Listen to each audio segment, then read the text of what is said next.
ऐसे अनेक अनेक भक्त हुए जिन्होंने भगवान को प्राप्त करके और अपना कल्याण।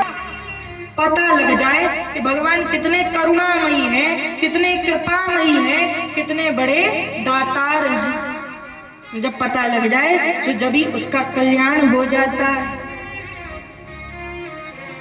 क्योंकि अगर हम आप सभी भगवान की कथा को सुन पा रहे हैं, भगवान की कथा को समझ पा रहे हैं, तो केवल हम आपके ऊपर भगवान की ही कृपा है।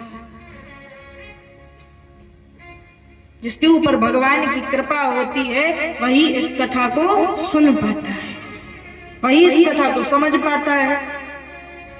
तो हम आप सभी के ऊपर 6 दिन से 7 दिन से कितनी कृपा है भगवान की, कि हम आप सभी बड़े प्रेम और आनंद के साथ इस कथा को। और देखो भगवान की कथा तो है ही क्या है, स्वर्ग नसैनी तो है ही भगवान की कथा, साथ साथ अपने भक्तों को आनंद प्रदान करने वाली तो है ही ये कथा। और क्या करती है, मान लो मन लग रहा है सो तो ठीक है, और मन ना लगे सो ऐसा है जिस प्रकार से हमने कथा में कहा, प्रकार से कथा का काम है तारना। तो ये कथा क्या करती है, हम आपको तार करके ही हमारा कल्याण करती है।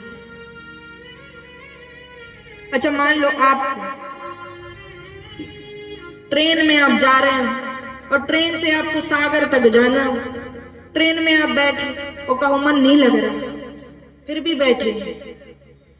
तो अगर आपका मन लगे ट्रेन में या ना लगे, ट्रेन तो आपको सागर तक पहुंचा ही देगी, पहुंचाएगी कि नहीं, है ना।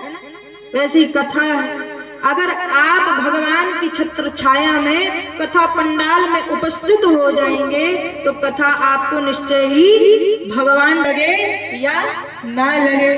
बोलो श्री कृष्ण कन्हैया लाल की जय हो। तो भगवान तो ऐसे हैं जिसको भगवान की कथा में आनंद आने लगे, जिसको भगवान की कृपा प्राप्त हो जावे, तो समझ लेना कि अब हमारे भगवान कल्याण करने वाले। क्योंकि आनंद कथा में सबको नहीं आता, कथा में तो सब आ जाते, परंतु आनंद बहुत कम लोग हैं जिनको कथा में आता है। और भगवान का तो एक नाम ही है, क्या है, आनंद। क्यों, नंद घर कन्हैया भाई ये थोड़ी कहते, तो नंद घर आनंद भयो जय कन्हैया, है ना। नंद के घर पे क्या हुआ है कि भगवान की एक बार जिसको लीलाओं का सुनने का क्या हो जाए, ऐसी लीलाओं को सुनोगे तो भगवान से प्रेम हो जाएगा, और प्रेम होगा तो हमारे भगवान स्वतः ही आपके ऊपर कृपा करने लगेंगे। क्यों, कान्हा की अदा निराली